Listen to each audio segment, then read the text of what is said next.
Accountability. I've heard that word so many times in my role as a leader, but what does that actually mean? How do we actually hold somebody accountable for their actions?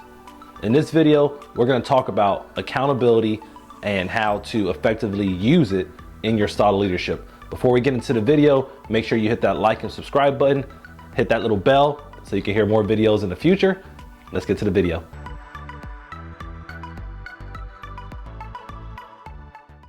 When you hear the word accountability, what is the very first thing that pops into your head? Hold on, I'm gonna give you a second. Typically, when I hear the word accountability, well, when I used to hear the word accountability, the first thing that always popped into my head was discipline. And the more I developed my skill as a leader and the more research I did into this whole concept of accountability, what I realized is that a lot of us fail at giving proper accountability to others. And what we think of accountability is that it's the same thing as responsibility. And those two things are completely opposite when it comes to holding someone accountable versus someone maintaining their responsibility. You can't teach and force someone to be accountable. It's just not how it works. They have to first feel responsible for what they're doing, and then they'll start to feel accountable. So let's rewind this. You got to have responsibility first, and then you can go to accountability after that. But we try to use things like rewards and discipline to force someone to care about their job, force them to care about a task that they have, that we completely forget that if they don't care about what they're doing, they're not going to do it. So how do you hold someone accountable? How do you actually keep them in line on the mission or the goals of whatever you're trying to accomplish? Well, first and foremost, you start with responsibility. To start off with responsibility, we want to make sure the person understands what they're responsible for. If a person doesn't have a buy-in or they don't have a direct understanding of what you're trying to accomplish, they're never going to be responsible. There's also a thing called autonomy. People like to have a hand in the things that they do. They don't just want to be told, hey, you need to do this. That's not how things work anymore. We hear about all these different generations. Well, this is the time to apply that generational concept that we've heard about so many times. When it comes to responsibility, we have to look at what that person truly understands about what they're doing.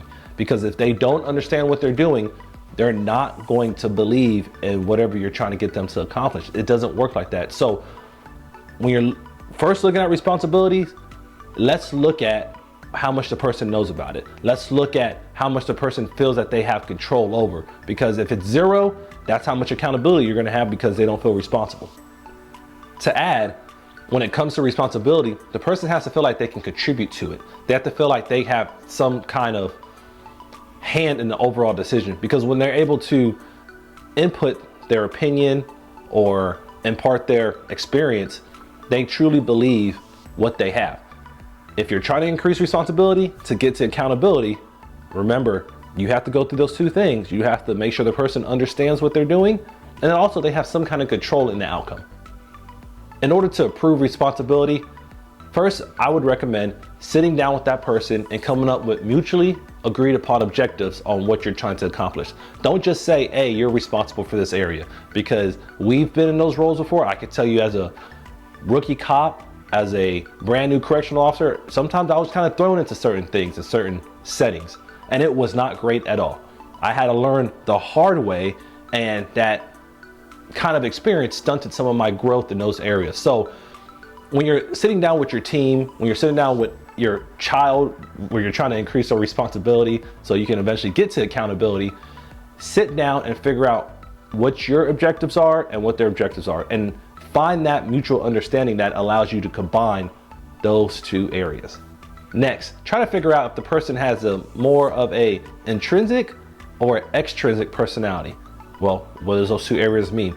An intrinsic personality will be someone that gains rewards internally, maybe community service, maybe just being with others, hang out with friends, versus an intrinsic person, which that person likes money, rewards, they like the tangible items of things that they receive. Once you understand that person's personality, then you can kind of figure out how to gear some of these objectives, how to gear some of this purpose to what they're trying to do.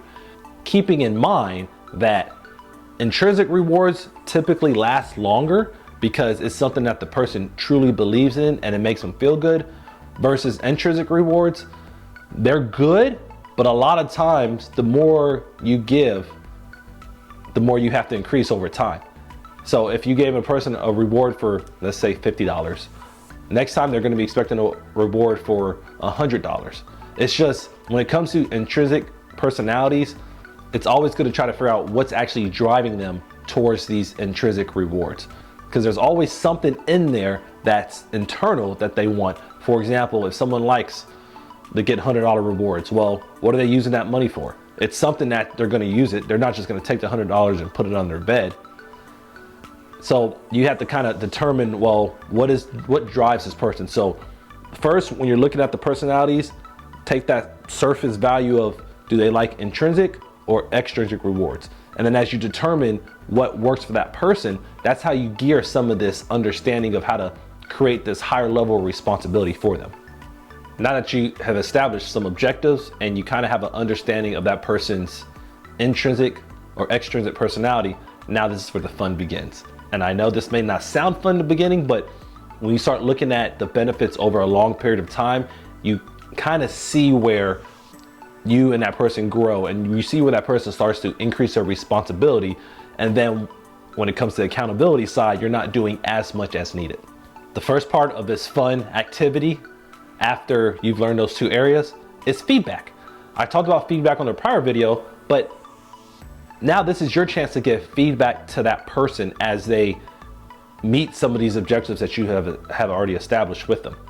Feedback is a little different from praise and punishment. Let's stick with me on this one. When it comes to feedback, you're providing encouragement to that person. You're giving them positive ways to grow. You're not making all the decisions for them. You're actually saying, keep on doing this. This is working well.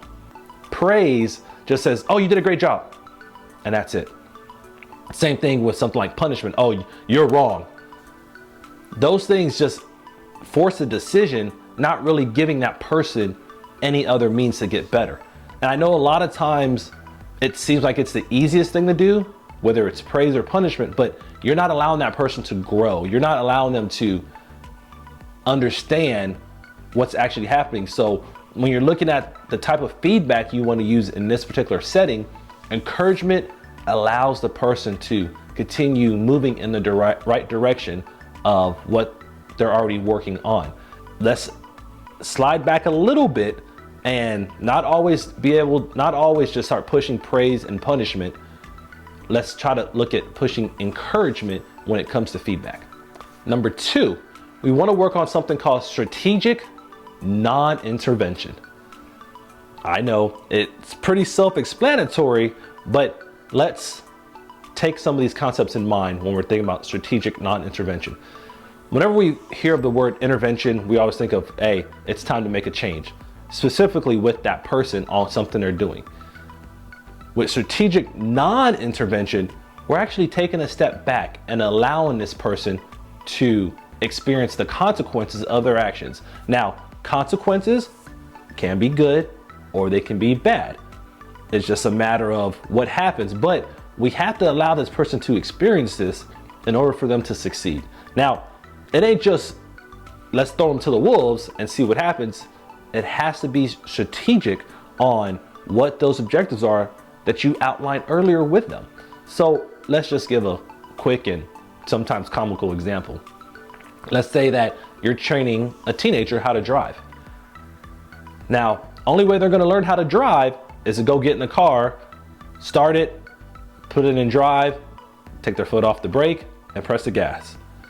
Yes, they have to experience that, but that doesn't mean that they have to go on the busiest highway in the country to learn it. No, you start off small. You start them in an abandoned parking lot and allow them to drive the vehicle. You allow them to pull into parking spots. You even allow them to maybe hit that bump that's in the road, because you want them to be able to understand what their consequences can be once they go out to that busy highway. So that's kind of the whole concept of strategic non-intervention. You want to start off with something small, but you want to make sure that they can experience so they can experience some of these activities on their own, because if they don't experience, they're not going to know how to react. So when you're looking at this non-intervention technique, you start off small. You give them certain tasks that you know that they're going to have to finish one way or the other, and then they're either going to not finish it on time and experience what happens, or they're going to finish on time and understand the benefits of that. But whatever it is, whatever task that you have lined up for that person, make sure that it gives them an ability to experience consequences, but also consequences that are not so bad that you're going to kill their ego or you're going to bankrupt the company, because you don't want those kind of experiences. But you do want them to kind of understand some of the things that lead up to these different actions. When it comes to accountability, remember, it has to start with responsibility. That's why the majority of this video had focused on responsibility, because a lot of times we think that just because we say the word accountable, that it's going to magically fix everything.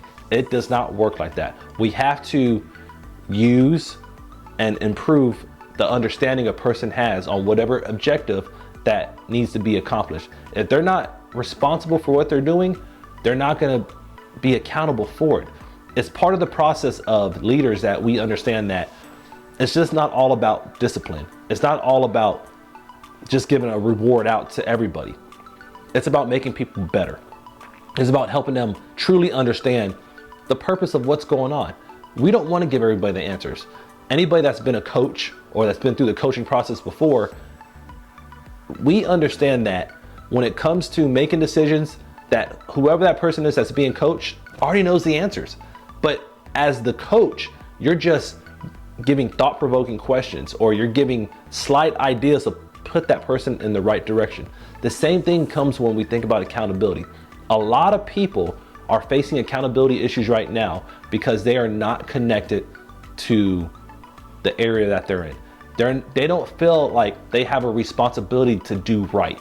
And when you look back at it and you start thinking about some of the issues you've had with some of these individuals, think about it. Do they have a buy-in to this mission? Do they have ability to make a choice? If they don't, it's hard to force a person to be accountable. You can't do it. You can't say, we can't, doesn't matter how much punishment we do, how many rewards we provide. We cannot force a person to be accountable for what they do. But we can show them what it means to be responsible, with the hope that over time, they accept that accountability on their own. And that's what we want when it comes to accountability. We want a person to be able to go into a situation and understand that based on their actions, the results can be positive or negative. And depending on whatever the action is, they accept the responsibility for it. They say, you know what, that's on me. That's my fault. Let's move from there. But they will never get to that accountability if they don't understand why they're doing it in the first place. And I've seen a lot of leaders run into the issue of, why can't this person understand what's going on? Because they don't know. They truly don't know what their role is in this activity. Even though you might be paying them, even though you might be giving them amazing benefits, if they don't know some of the mission, they're not going to succeed. They're not going to be completely on board just because you think they should be. And the fact that you're on board is because you understand what your responsibility is. And you've taken that time to now be accountable for whatever it is. We can't assume everybody's like us. We can't assume that everybody's just gonna completely buy in right away. And when we understand that, we know that we have to give people the tools to become more responsible. And then we hope that some of the tools we provided increases that accountability. Whatever you do, go through this video again, take some of the notes and some of the concepts I provided. And if you're having any kind of accountability issues of where you're at right now, use some of these. See how much you can improve a person's level of responsibility, and then over time increase their accountability. I would love to hear some of your results. Give it about 30 days or so, and whatever it comes up with, good or bad, because I'm more than happy to be accountable for the information I provide you, put the comments below. Or you can always email me, or if you know my number, you can always text or call me. But I definitely want to hear how accountability is being increased at your organization or in your setting. If you didn't get a chance, if you want to watch more videos, make sure you hit that like and subscribe button that's at the bottom, or hit that bell that's up in the corner. And I look forward to seeing you on the next video.